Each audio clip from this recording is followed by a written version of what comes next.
বন্ধুরা, আপনারা যদি মহেন্দ্র সিং ধোনিকে সেরা খেলোয়াড় মনে করে থাকেন তাহলে আজকের ভিডিওতে লাইক করতে ভুলবেন না। বন্ধুরা, আজ আইপিএলে রোমাঞ্চকর ম্যাচে চেন্নাই সুপার কিংস এবং রাজস্থান রয়্যালস একে অপরের মুখোমুখি হয়েছিল।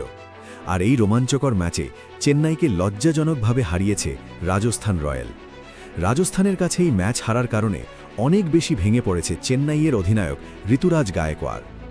তারপর তিনি এই ম্যাচ হার ও মহেন্দ্র সিং ধোনি দলে না থাকায় এমন কিছু বলল যা শুনে অবাক পুরো ক্রিকেট বিশ্ব। তাহলে চলুন বন্ধুরা, দেরি না করে দেখে আসা যাক চেন্নাইয়ের অধিনায়ক এই ম্যাচ হারার পর তিনি তার বয়ানে কি বলেছেন। এই সব কিছু বলবো আজকের ভিডিওতে। ভিডিওটি স্ক্রিপ্ট না করে সম্পূর্ণ দেখুন। তবে তার আগে চেন্নাইয়ের আপনার প্রিয় খেলোয়াড় কে নিচে কমেন্ট করে জানাতে ভুলবেন না। চেন্নাই সুপার কিংস আজ শুরু থেকেই চাপে ছিল। ব্যাটিংয়ে বড় রান করতে পারেনি সিএসকে, মাত্র 127 রানে অল আউট হয়ে যায়। এরপর রান তাড়া করতে নেমে রাজস্থান রয়্যালস দারুণ শুরু করে। শুরুতেই দ্রুত রান তুলে ম্যাচ নিজেদের নিয়ন্ত্রণে নিয়ে নেয়। চেন্নাইয়ের বোলাররা চেষ্টা করলেও ম্যাচে ফিরতে পারেনি। শেষ পর্যন্ত সহজেই ম্যাচ জিতে নেয় রাজস্থান, আর এই ম্যাচে হেরে গেল চেন্নাই সুপার কিংস। বন্ধুরা, ম্যাচ শেষ হবার পর চেন্নাই সুপার কিংসের অধিনায়ক ঋতুরাজ গায়কোয়াড় যখন প্রেস কনফারেন্সে আসেন তখন তার মুখে স্পষ্ট হতাশার ছাপ দেখা যাচ্ছিল। চোখে মুখে ক্লান্তি, কণ্ঠে চাপা কষ্ট, সব মিলিয়ে বোঝা যাচ্ছিল এই হারটা তিনি সহজভাবে নিতে পারছেন না। ঋতুরাজ প্রথমেই বলেন, আমরা আজ যেভাবে ব্যাটিং করেছি সেটা মোটেও আমাদের স্ট্যান্ডার্ডের মতো ছিল না। 127 রান এই উইকেটে কখনোই ডিফেন্ড করার মতো স্কোর না। আমরা শুরুটা ভালো করতে পারিনি, আর মাঝের ওভারগুলোতে পুরোপুরি চাপের মধ্যে পড়ে যায়। তিনি আরও বলেন, আমাদের টপ অর্ডার ব্যর্থ হয়েছে, আর এটা একটা বড় কারণ।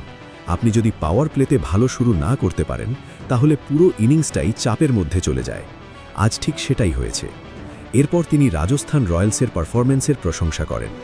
তিনি বলেন, রাজস্থান আজ সত্যিই অসাধারণ ক্রিকেট খেলেছে। ওদের বোলাররা খুব ভালো লাইন লেন্থ মেনটেন করেছে। আমাদের ব্যাটসম্যানদের কোনো সুযোগ দেয়নি। বিশেষ করে মিডল ওভার্সে ওরা ম্যাচটা পুরোপুরি কন্ট্রোল করে নিয়েছে। বন্ধুরা, এখানেই থেমে থাকেননি ঋতুরাজ। তিনি নিজের দলের ভুলগুলো খোলাখুলি স্বীকার করেন। তিনি বলেন, আমরা কিছু গুরুত্বপূর্ণ ক্যাচ মিস করেছি, কিছু ভুল সিদ্ধান্ত নিয়েছি।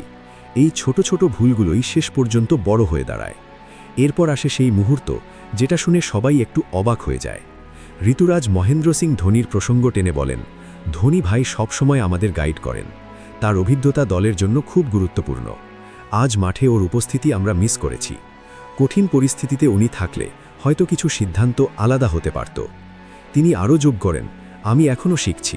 ক্যাপ্টেন্সি একটা বড় দায়িত্ব, আর প্রতিটা ম্যাচ থেকে আমি নতুন কিছু শিখছি। আজকের ম্যাচটা আমার জন্য একটা বড় লেসন। বন্ধুরা, এই কথাগুলো বলার সময় ঋতুরাজের কণ্ঠে একটা আলাদা চাপা আবেগ ছিল। তিনি বুঝিয়ে দিচ্ছিলেন যে এই হারটা শুধুই একটা ম্যাচ হার নয়, বরং অনেক কিছু শেখার একটা বড় সুযোগ। তিনি বলেন, আমাদের সামনে এখনও অনেক ম্যাচ বাকি আছে। আমরা এই হার থেকে শিক্ষা নিয়ে আরও শক্তিশালী হয়ে ফিরে আসব। দলের মধ্যে এখনও আত্মবিশ্বাস আছে, আর আমরা জানি আমরা কি করতে পারি। এরপর তিনি দলের তরুণ খেলোয়াড়দের নিয়ে বলেন, আমাদের দলে অনেক ইয়াং ট্যালেন্ট আছে। তারা প্রতিটা ম্যাচে নিজেদের প্রমাণ করার চেষ্টা করছে। কিছু ভুল হচ্ছে, কিন্তু এটা শেখার একটা অংশ। বন্ধুরা, তিনি শেষের দিকে ফ্যানদের জন্য একটা বার্তা দেন। তিনি বলেন, আমি জানি আমাদের ফ্যানরা আমাদের থেকে অনেক আশা করে। আজ আমরা তাদের হতাশ করেছি, কিন্তু আমরা প্রতিশ্রুতি দিচ্ছি আমরা খুব তাড়াতাড়ি কামব্যাক করব। ঋতুরাজের এই কথাগুলো শুনে বোঝা যাচ্ছিল তিনি শুধুমাত্র একজন অধিনায়ক হিসেবেই নয়, একজন দায়িত্বশীল খেলোয়াড় হিসেবেও নিজের দায়িত্বটা বুঝতে পারছেন। তিনি আবারও বলেন, ক্রিকেটে জয় পরাজয় থাকবেই, কিন্তু গুরুত্বপূর্ণ হলো আপনি সেই পরাজয় থেকে কি শিখলেন। আমরা আজ হারলাম, কিন্তু আগামী ম্যাচে আমরা আরও ভালো কিছু করতে চাই। বন্ধুরা, এই ছিল ঋতুরাজ গায়কোয়াড়ের সম্পূর্ণ বক্তব্য, যা তিনি ম্যাচ শেষে দিয়েছেন। এই কথাগুলো থেকেই বোঝা যায় যে চেন্নাই সুপার কিংস এই হার থেকে শিক্ষা নিয়ে খুব দ্রুতই শক্তিশালী কামব্যাক করতে পারে। তবে একটা বিষয় পরিষ্কার, আজকের ম্যাচে রাজস্থান রয়্যালস যেভাবে খেলেছে তারা পুরোপুরি ডিজার্ভ করেছে এই জয়টা। আর চেন্নাইকে এখনও অনেক কিছু ঠিক করতে হবে যদি তারা টুর্নামেন্টে এগিয়ে যেতে চায়। শেষে আবারও বলি বন্ধুরা, এই ম্যাচটা চেন্নাইয়ের জন্য একটা বড় ধাক্কা, কিন্তু এখান থেকেই হয়তো তাদের নতুন করে উঠে দাঁড়ানোর গল্প শুরু হবে।